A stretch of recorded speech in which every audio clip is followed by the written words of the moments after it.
Hi, Diva. It's Rachel. And Jordan. Yeah, hi. Quick question. Why are you not spending your Venmo balance? Yeah, we're concerned. You can, buy stuff with it. Ugh, you love buying stuff. And earn cash back on eligible purchases. You love purchasing eligible things. So the money your friend sent you yesterday, that's today's ramen or rideshare or eye patches. The skincare kind, not the pyro kind. Spend with Venmo, then you can earn cash back with Venmo Stash. Venmo Stash bundle terms and exclusions apply. Max $100 cash back per month. See terms at venmo.me/stash terms. ID verification required to use a Venmo balance. This is the History of the World podcast with me, Chris Hasler. And this is Volume 2, The Ancient World. Episode 37. The Ancient World, a Summary. Part 2.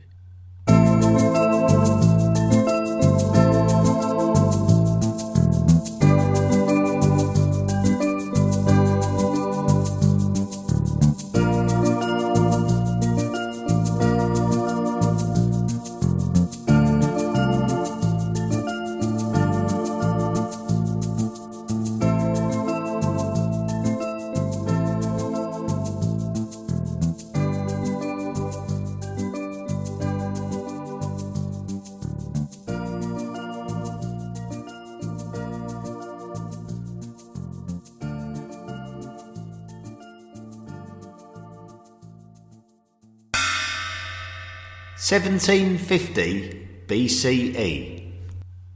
By 1750 BCE in Mesopotamia, the old Assyrian Empire was firmly established around its central cities of Ashur and Nineveh. To the south, the Babylonian Empire under King Hammurabi had become a considerable force. In Egypt, the Middle Kingdom was united and expanding to have influence over a considerable length of the Nile. The Minoans were thriving in the Mediterranean, building palaces and controlling trade routes.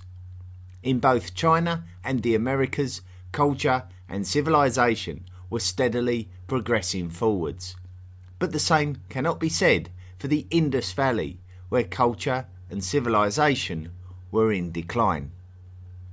So that represents a general overview of the human world during the 18th century BCE.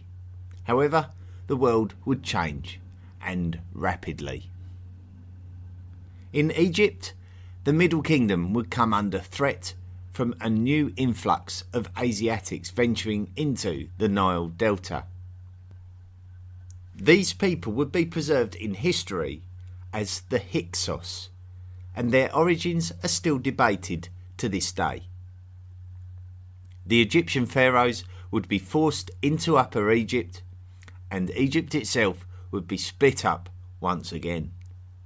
The Middle Kingdom was over, and the Second Intermediate Period had begun. From a technological point of view, one of the most significant developments attributed to the Hyksos invasion of Egypt is the introduction of military chariots that would be a significant feature of Near East warfare in the second millennium BCE. It seems incredible to think that such a noteworthy kingdom as the Egyptians would not have either discovered, been aware of, or integrated chariots into their army. Historians are very interested in the development of chariotry, as it is an important aspect of human development linked to the domestication of the horse and the invention of the wheel. If we go back to the standard of Ur, which was the box excavated in Sumer that dates back to the mid-3rd millennium BCE, then we can see something that has been described as onager-drawn wagons.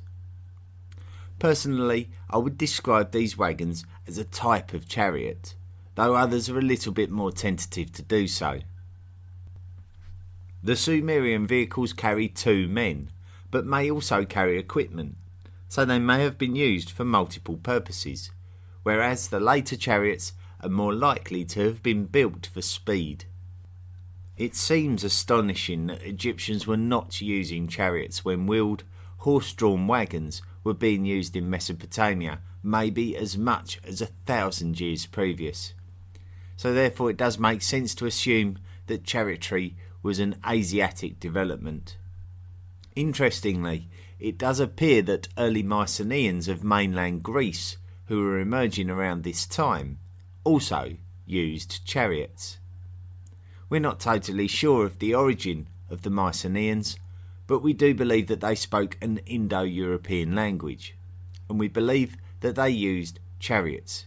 So this would suggest that the Mycenaeans migrated westwards from Asiatic lands. Later in the millennium, we would see chariots appear in the lands of China.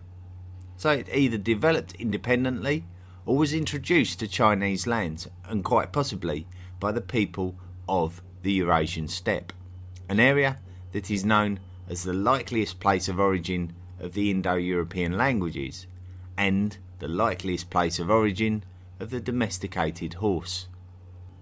When talking of the Eurasian steppe and the people who occupied it before this period, we attribute it as the origination of the people who migrated to Anatolia and ultimately became the mighty Hittite Empire. The Hittites also spoke an Indo-European language, and the Hittites would later integrate huge numbers of chariots into their own military armies. So we can see more connection here to the Eurasian steppe being a place of innovation and potentially a place of origination for many migrations outwards. We also spoke of a decline in the Indus Valley civilization based in cities such as Harappa and Mohenjo-Daro. The people of the Indus Valley civilization appeared to abandon their cities around this time and migrate away, possibly southwards, deep into the Indian subcontinent. It appears that a new wave of migration into the Indus Valley happened in the aftermath, and these are described as the Aryans, once again an Indo-European peoples. When studying the development and migration of Indo-European languages and chariot evolution, it may be worth referring to the Sintashta culture, who may have been one of the first cultures to have used spoked wheels. Previous to this, the wheels may have been solid, but the manufactured spoke wheel would have been lightweight and likely to absorb shock much better, and it might be this factor that could be the difference between wagons and chariots. The new spoked wheels would have been efficient and fit for warfare. The Sintashta were based on the Eurasian steppe and could have been the original Aryans, and they were certainly using some of the earliest chariots. So we can see some very suggestive connections between the domestication of horses, the development of efficient chariotry, and the outward migration of Indo-European languages, all of which point backwards in time to the Eurasian steppe. Excavations of Sintashta sites demonstrate that this culture had quite an advanced metallurgic technology, and it could be suggested that this may have given the subsequent Hittite Empire the confidence to begin using iron, and this earliest iron working is explored in our episode 5. The Hittites, led by Mursili I, were responsible for one of the most significant events of this period, the sacking of Babylon, the city that was the capital of the once great first dynasty of Babylon, with King Hammurabi at its helm. Now, Babylon was destroyed by the Hittites, and the city was fair game for the Kassites who were residing nearby. From the 16th century BCE, Babylonia would be controlled by the Kassites, and the first dynasty was over. It is believed that speedy chariots and iron weapons were put to use during this raid. Iron working would not become commonplace in the world until much later, and particularly during the first millennium BCE. Bronze was still the most popular metal for practical purposes, and nowhere more impressively than in Shang, China, where piece mould production skills were producing fine bronze wares in large numbers. Some of the Shang artefacts appear to be animal-shaped vessels that were offered to burial sites, so apparently manufactured for ceremonial use. Often, food would be placed within these vessels before they were placed in the graves. Bronze working had also reached Southeast Asia, as is evident with the Fung Nguyen culture of Vietnam, who were present during this period. Bronze was very much still the most popular metal of the second millennium BCE, with weapons and armour mainly being made from bronze. We mentioned that the Mycenaeans of mainland Greece were significantly warlike by comparison to their Cretan neighbours, the Minoans, whose isolation on Crete may have enabled them to survive unchallenged, and therefore not need to spend significant resources on unnecessary military expense. The Minoans were more well known for their palaces. The Mycenaeans did build their own palaces, but they needed to be fortified. Not only did the Mycenaeans have bronze armour, but they also had impressive helmets made from the tusks of boars. What happened next is a matter for fierce debate. Evidence suggests that at some point during the course of the second millennium BCE, there was a period of global cooling. Some of the oldest trees on the planet are over 4,000 years old, and by studying the rings on these old trees, we can get a climatic read that certainly demonstrates a period of cooling. When attempting to establish the cause of this cooling, one particular event is at the forefront in the minds of many experts. It is the eruption of the volcano called Thera on the Cycladic island of Santorini that is suggested to be responsible. It is not possible to state exactly what impact the eruption of Thera had on the world at the time, as there are no written accounts. However, it is believed that the eruption could not have occurred without consequence, such was its magnitude. It is possible that the eruption of Thera could have had a negative impact on the neighbouring Minoans of Crete, which opened the door for the Mycenaeans to take advantage of the weakened culture and assert their authority over them. However, this is just pure speculation, and it is also feasible that the Mycenaeans had enough about them to assert their authority over the Minoans without the assistance of a volcano.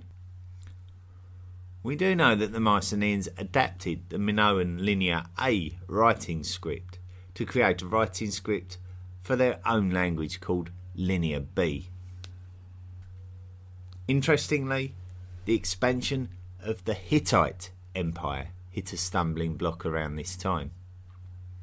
Could it be that the eruption of Thera had an effect on the Hittites? The fact that the Hittites started manufacturing iron weaponry and ventured all the way down to Babylon seems out of the ordinary.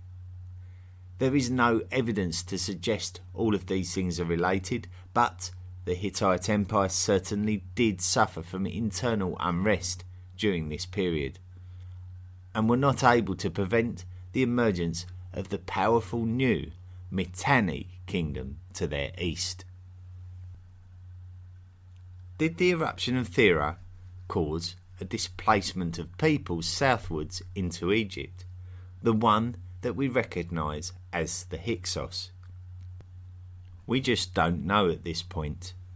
However, we do know that ultimately the Egyptians were able to rise up against the Asiatic Hyksos and drive them out of Egypt. This is all thanks to Pharaoh Ahmose, who would emerge from Thebes and establish a united Egypt, much like Mentuhotep II did before him when he established the Middle Kingdom.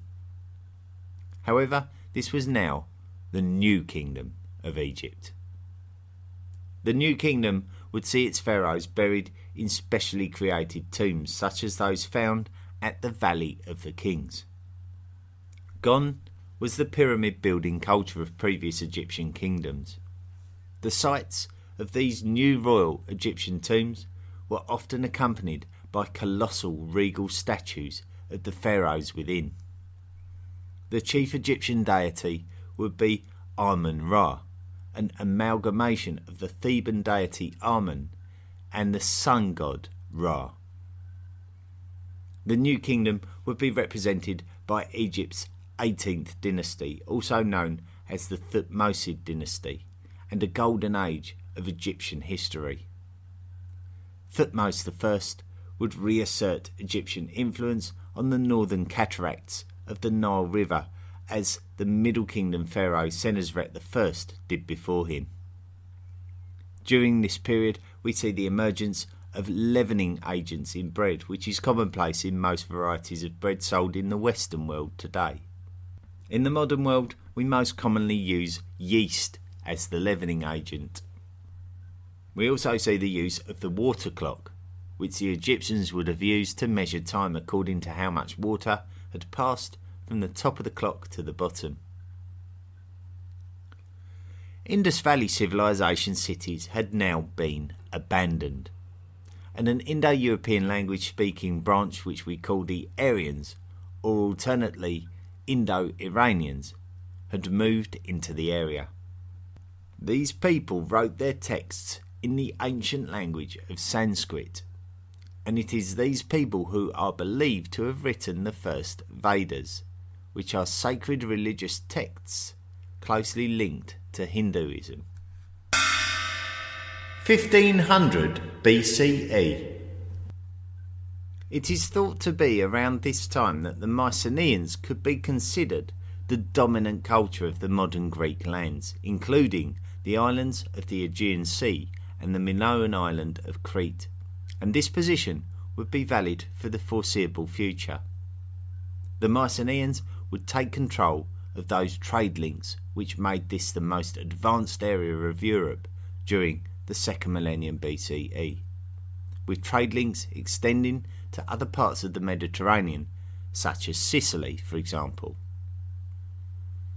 In the Near East, we mentioned that the Mitanni kingdom were exploiting a time of comparative weakness of the Hittite kingdom. The Mitanni would carve out a position of power in northern Mesopotamia. The Mitanni would sack the Assyrian capital city of Ashur and subjugate the Assyrians, effectively ruling over their lands. However, this would serve as an indicator that the political landscape of the Near East had irreversibly altered. Where the powers of the Near East had previously carved out their own empires by subjugating and conquering local and neighbouring tribes, now the major powers were beginning to interfere in each other's affairs. Firstly, as we already know, the Hittites sacked Babylon, and Babylonia had been taken over by the Kassites. Then, as just mentioned, the Mitanni rose up in a power vacuum and sacked Ashur. The New Kingdom Egyptians also had imperial ambitions in the Near East, which encroached on the lands of the Levant, which were also of interest to the Mitanni and the Hittites, who were starting to get their act together and reclaim lost ground following their brief period of regroup. This would therefore be a period where diplomatic relationships had to improve, as it was not feasible for all nations to use all of their resources in military campaigns against each other. Certainly, if two of the nations were using all of their military resources against each other, then the other nations would be happy to allow them to waste their military resource against each other and wait to exploit the warring nations afterwards while in their weakened state. Therefore, it would sometimes provide a better solution if these nations looked for ways to strengthen their position in the wider world in which they now existed and needed to survive in. We can see some significant political marriages and diplomatic relationships developing between the Hittites, the Mitanni, the New Kingdom Egyptians, and the Kassite Babylonians. The first of these entities to perish would not be down to international issues, but internal ones. The Assyrian element of the Mitanni kingdom rose up against their overlords and overthrew them, causing the end of the Mitanni kingdom and creating the Middle Assyrian Empire. This was also represent a glorious period in Egyptian history. Thutmose I, Thutmose II and Thutmose III would all be highly influential Egyptian pharaohs in regards to expanding their territory. The new capital city of Thebes in Upper Egypt would be near to the huge New Kingdom ceremonial royal necropolis famed for its Valley of the Kings and for its colossal statues representing the great pharaohs to have reigned over this mighty kingdom. The Egyptian New Kingdom reached a pinnacle in its development by the reign of Amenhotep III, but no one could have foreseen what would happen during the 14th century BCE. It may not be a great surprise to learn that some ancient cultures developed sun worship. The sun is the brightest object in the sky and turns the darkness of night into bright days.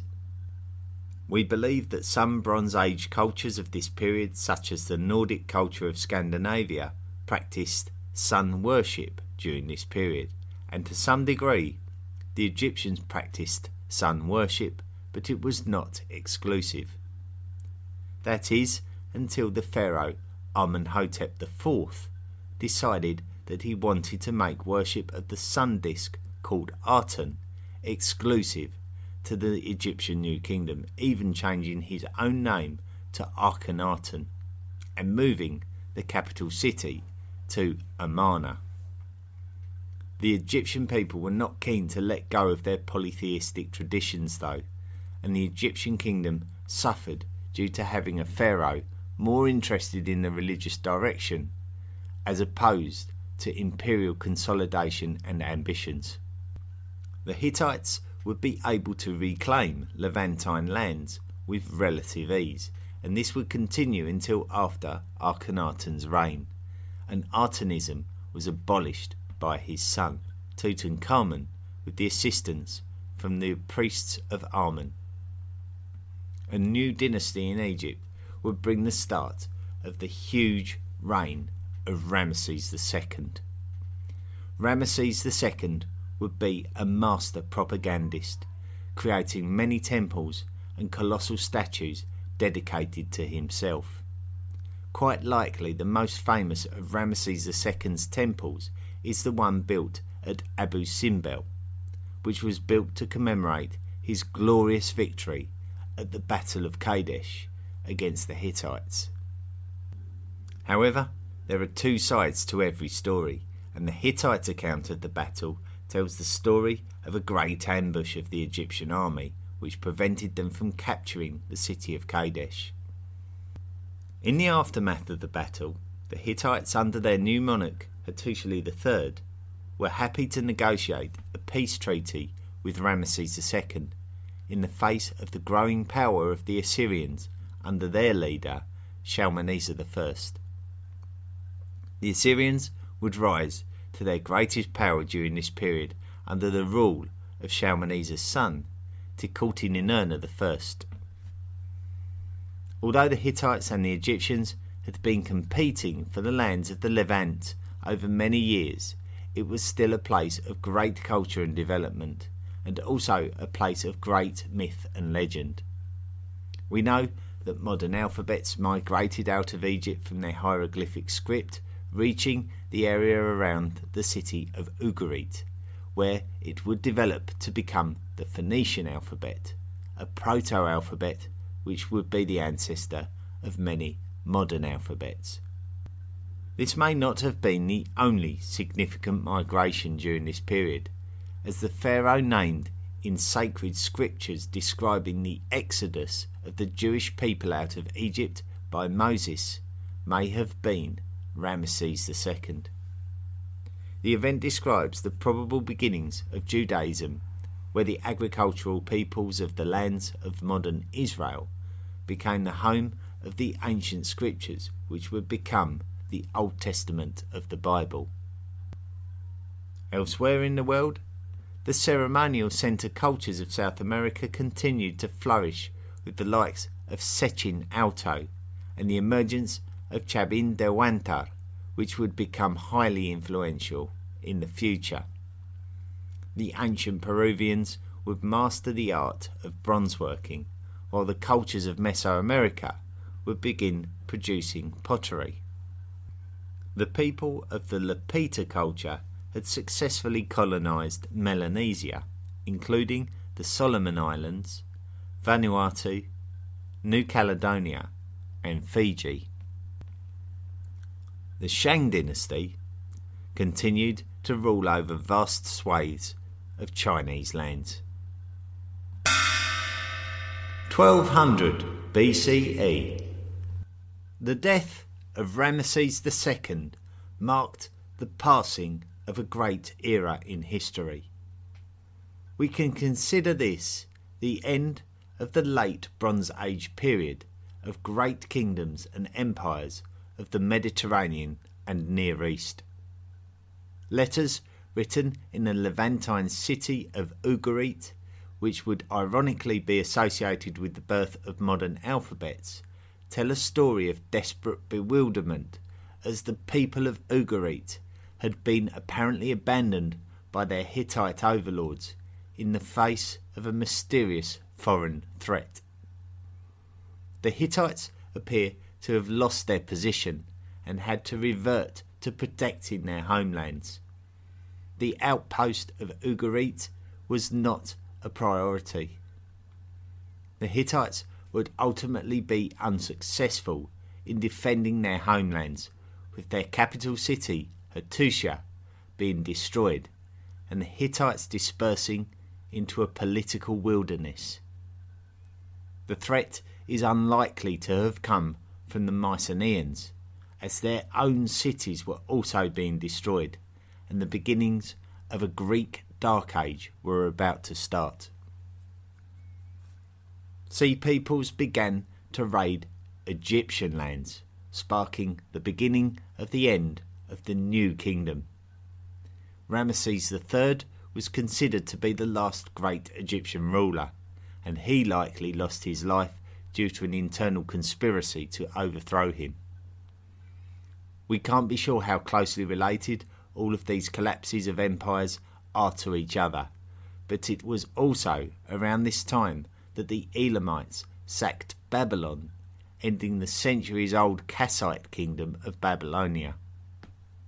This catastrophic sequence of events is called the Late Bronze Age collapse and was something we focused on closely during episode 6.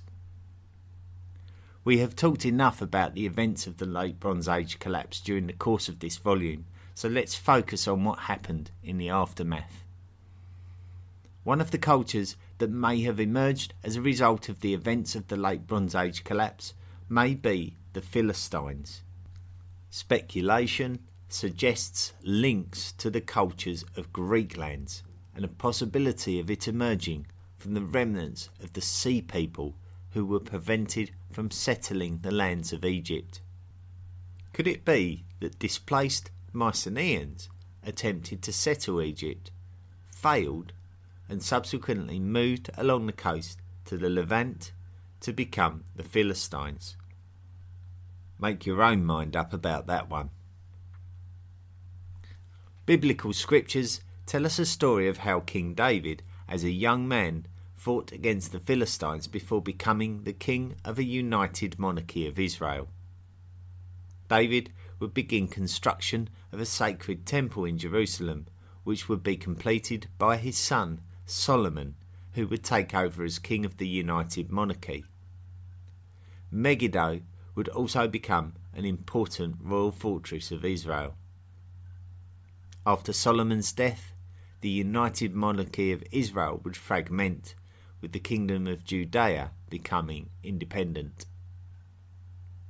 The Egyptian New Kingdom broke down and fragmented after the Late Bronze Age collapse, and a period of civil unrest prevailed as different entities battled for power in their respective regions.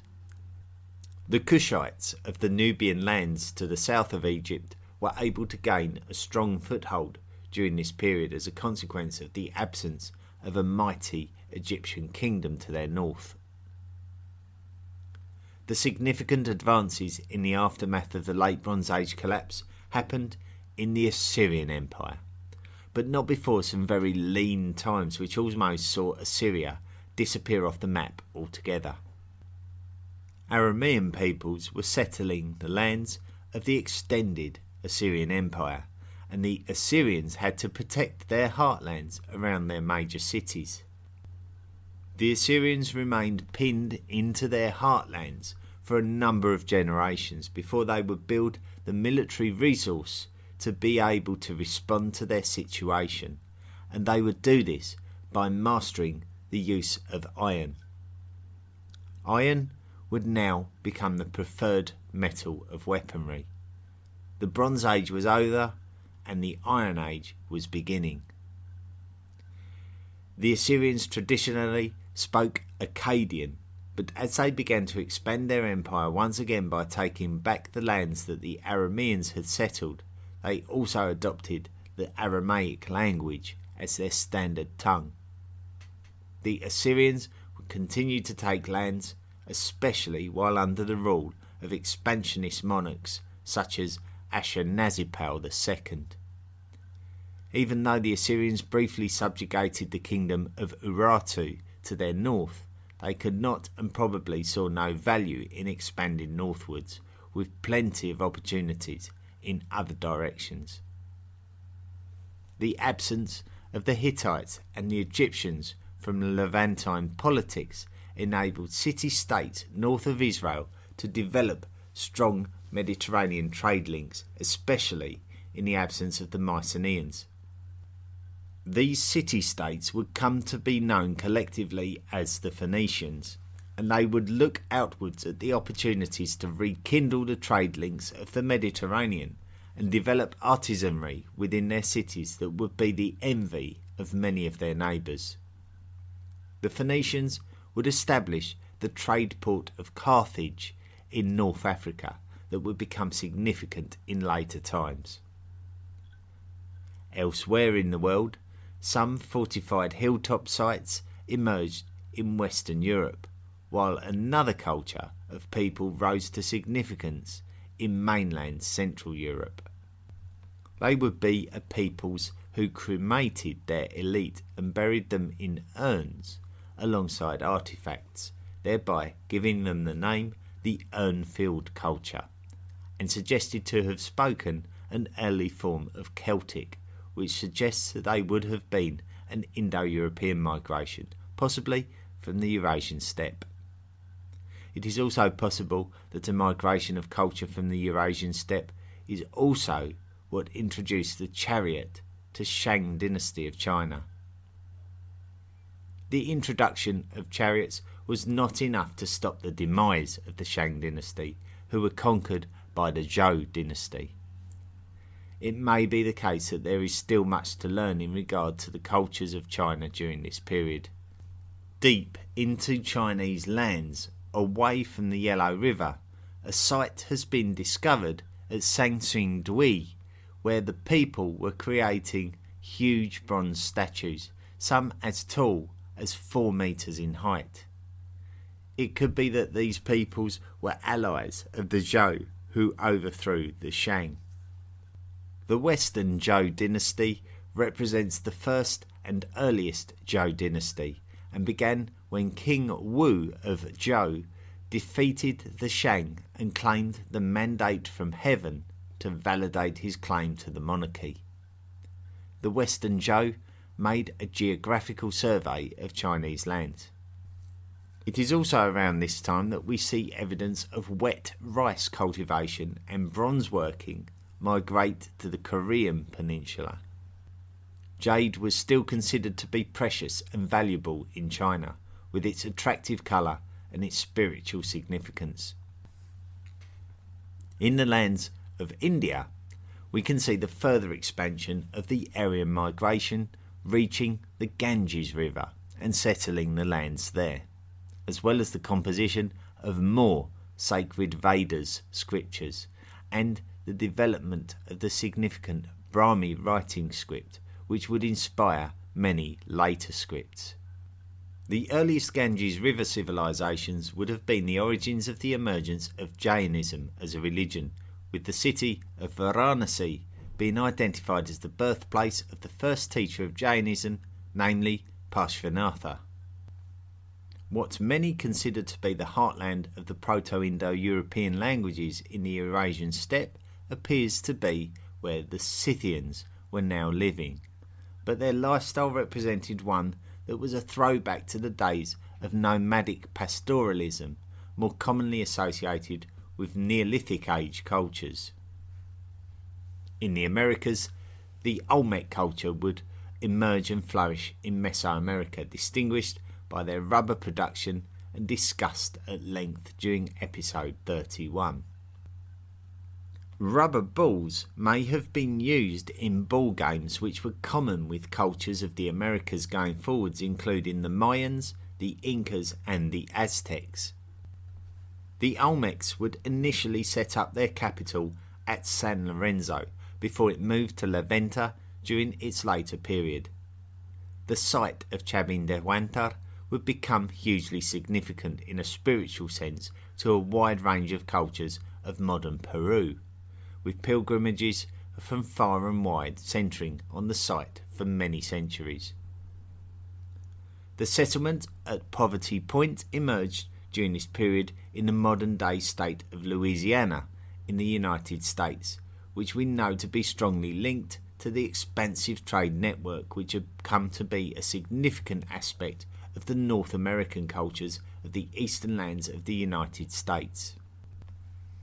The Adena culture was also emerging further north and to the south of the Great Lakes, with their ceremonial burial mound culture, not visibly unlike the kurgans built by the Scythians of the Eurasian steppe around this same time period.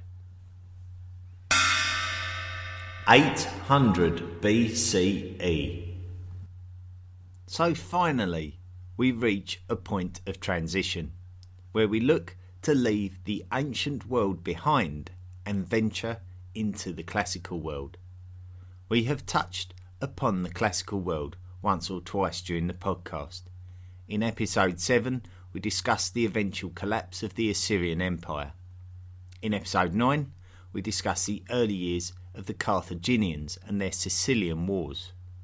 In episodes 19 and 20, we talked of the Egyptians after the New Kingdom, right up to the Ptolemaic dynasties and the time of the very famous Cleopatra VII. In the next volume of the podcast, we will focus on the emergence of the Roman Republic and the later Roman Empire. Its humble beginnings are a matter for debate depending on your desire for stories of folklore or archaeological evidence. We know that the Etruscan culture was in Italy around this time. A village would be established at the top of the Palatine Hill, which is one of the 7 hills of Rome. The alternative story would be the story of the twin brothers, Romulus and Remus, the sons of the war god Mars, who were raised by a she-wolf called Lupa on the Palatine Hill. They would be the founders of Rome according to Roman tradition. We will also be looking at the wonderful world of ancient Greece, whose roots were from around this time also. The Greek cities were being rebuilt and would become a fascinating culturally connected group of city-states that would have a compelling relationship with each other. Cities such as Athens, Sparta and Thebes would constantly compete with each other, and this competition would culminate ceremonially in an athletics festival at Olympia every 4 years, which we commonly know today as the ancient Olympic Games, in honour of the Greek god Zeus. Great traditional stories are written by this new Greek culture, describing the Greek gods and their relationship with the people of Greece in the past, and their war with the Trojans and their ultimate conquest of Troy, which we explored in episode 25. The Greeks would also expand to become a seafaring trade culture, much like the Phoenicians had, with both the Greeks and Phoenicians competing for control of Mediterranean trade routes. We will also talk more of the Chinese cultures and how the Zhou dynasty's successes would lead to warfare, as the Western Zhou were replaced by the Eastern Zhou, and China would become a place of unrest before the emergence of the Han dynasty much later. This was the Iron Age, a replacement for the Bronze Age before it, and the precursor to the period we refer to as Classical Antiquity. The art of ironworking steadily spread out from the Near East, where it had originated. The people of Hallstatt culture represent the earliest Celtic people who spread out into the lands of the Urnfield culture which preceded it. The Hallstatt would transition from bronze to iron during this period and would represent the start of the story of the Celts, which we will explore more in greater detail in Volume 3. Ironworking would spread southwards in Africa too, as sub-Saharan cultures would use iron for the first time. The Kushites of Nubia would even conquer Egyptian territory and establish themselves as the pharaohs of Egypt for a period, which is something that always seemed to be extremely unlikely given the power of Egypt in centuries gone by. The masters of ironworking, though, had to be the mighty Assyrian Empire, who were by far the largest empire that the world had ever seen at its peak during the Iron Age, which marks our transition from the stories of the ancient world to the stories of the classical world. During the 8th century, Assyria were the premier imperial machine, and their focus would be the lands declared sacred by biblical scriptures, specifically Israel and Judea. While the first great prophet of Israel, Amos, was preaching in the Holy Land, Tiglath-Pileser III would be groomed to become the ultimate warrior monarch of the Assyrian Empire. Both Tiglath-Pileser III and his son Shalmaneser V would terrorise the Israelites and deport them from their homelands in a bid to diminish their cultural bonds and effectively Assyrianise them. And yes, I think I did just invent that word. In one capacity, this would have the effect of uniting future followers of biblical religions by highlighting their struggle and honouring the sacrifices of their ancestors.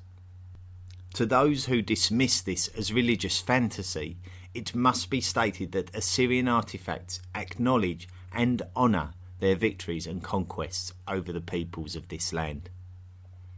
Religion and history are entwined throughout our past, and as such must be mutually respected if we are to present an unbiased view of human history, which this podcast will strive to do.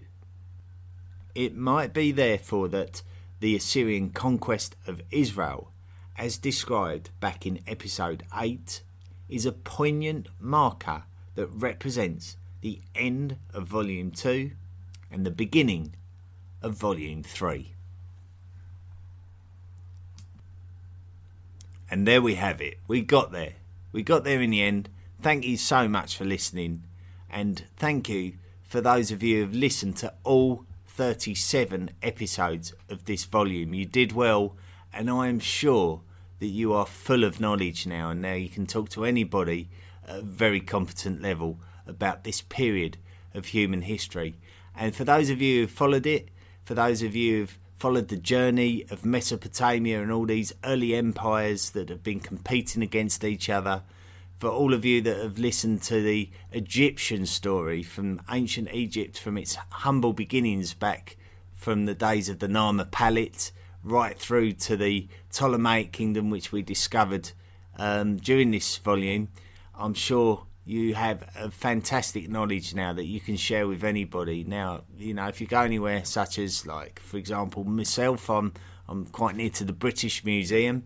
If you go there, there's a huge Egyptology section, and you could probably take so much away from it now that you have a fundamental knowledge of it. So I hope that all of you that have listened to this volume now really feel enriched and full of knowledge when it comes to this period in history. Well done, congratulations, and thank you. Now, if you want to support the podcast, you're welcome to do so. You can make a donation through the Patreon page. In order to access that page, the easiest way would be to go through the historyoftheworldpodcast.com website. And if you make a monthly donation to the podcast, you will become a member of the History of the World podcast Illuminati, as has Dennis DeLange has become a member of the History of the World podcast Illuminati this week. Thank you, Dennis, and welcome. Your monthly contribution will go towards the equipment and books that are required to make this podcast, and the expenses such as the website and the podcast hosting platform. So thank you so much for supporting the podcast and making it much easier for me to produce this one going forward into the future. So thank you. If you don't want to make a financial contribution, that's fine. This podcast will remain a free resource, and we just encourage you to rate and review the podcast, because that also has a lot of value in terms of exposing the podcast for more listeners. So please don't hesitate. If you're enjoying the podcast, go ahead and do that now. I'm going to quickly read out this wonderful email that I got from a lady called Savannah Callicote from Georgia in the good old United States. And she writes, "Hello Chris, I found this podcast about a week and a half ago and I cannot stop listening. I'm already on the Battle of Lachish and will probably get through at least another 3 or 4 episodes before my work day is over. I work a desk job, usually listening to music all day, and realised a few weeks ago that there was nothing stopping me from pursuing my interests while at work.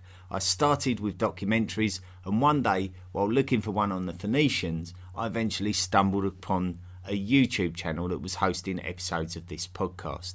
I was quickly drawn in by the way that you very clearly and no-nonsensically state historical events without any dramatisation or sensationalism. I find history plenty invigorating and exciting on its own, and was getting quite frustrated by a lot of the other content out there that was stuffed with fluff.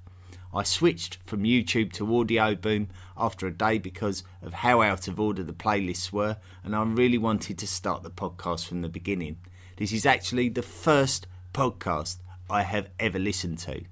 I knew that there was such a thing, but had never sought any out before, and I have to say I am very glad that I started with yours. Thank you for all the effort that you put into the History of the World podcast, because now I'm excited I get to spend my days listening to my favourite subjects instead of being bored and pencil pushing. I hope to either be an archaeologist or a linguistic anthropologist one day, and for now I'm biding my time working by day and taking night classes. So listening to your podcast has let me find a happy medium during my everyday life. I've been telling just about everyone who will listen about your delightful show." Well, thank you so much, Savannah. What a lovely email. It was an absolute pleasure for me to read that.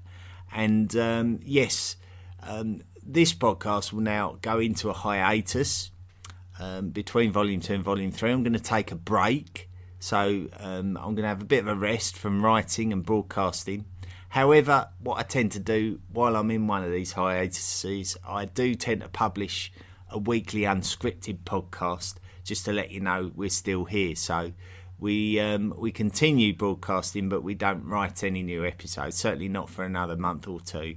But these unscripted episodes will keep you posted as to when the new volume will start and all the latest news and developments.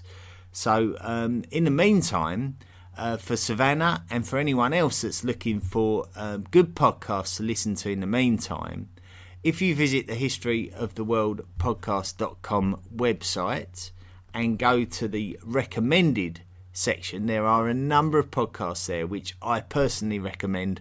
Through my experience, they're ones that have given me a lot of pleasure to listen to, and I strongly recommend them to take up some time and to introduce you to some new podcasts. The podcast world is ever expanding. There are so many good podcasters out there, and you can pretty much listen to podcasts on any subject you want to nowadays. So the world of podcasting is really an expanding one, and there's so much opportunity to learn now, and it's an amazing little marketplace. So visit the recommended section and find a new podcast to listen to. The social media pages will continue to be active.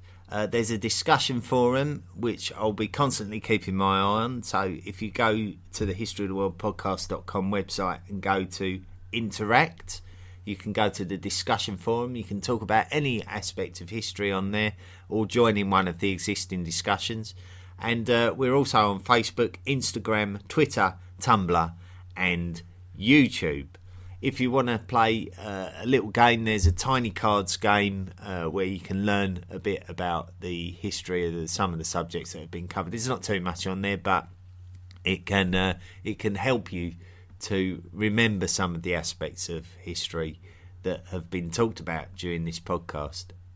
We've also updated the platforms that you can listen to the History of the World podcast, and to be honest with you, it gets so out of control, I don't think I've got them all. I'm sure I haven't got them all, but you can listen to this podcast on Apple Podcasts, Castbox, Deezer, Google Podcasts, iHeart, Listen Notes, Luminary, Overcast, Player FM, Pocket Cast, Podbean, Podcast Addict, Podcast Republic, Radio.com, Radio Public, Spotify, Stitcher and TuneIn.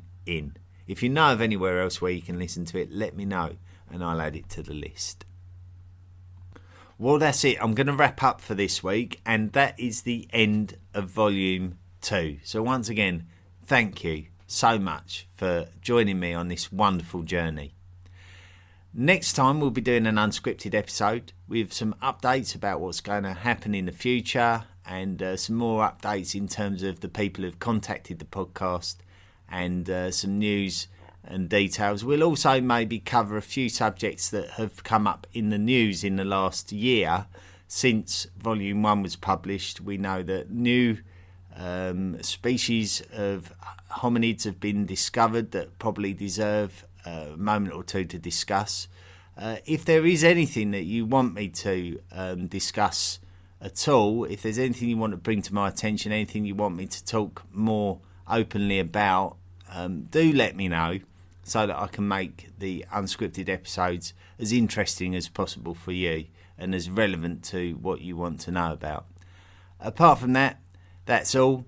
Thank you so much for listening to this volume, and until the next volume, Volume 3 of the History of the World podcast, it's cheerio. The History of the World podcast is available on many different podcast platforms, so please don't forget to rate and review us wherever you find us. Visit our website at historyoftheworldpodcast.com and email us at historyoftheworldpodcast@mail.com. Support the podcast at Patreon by clicking the Support the Podcast link at our website, and join us on social media at Facebook, Twitter and Tumblr.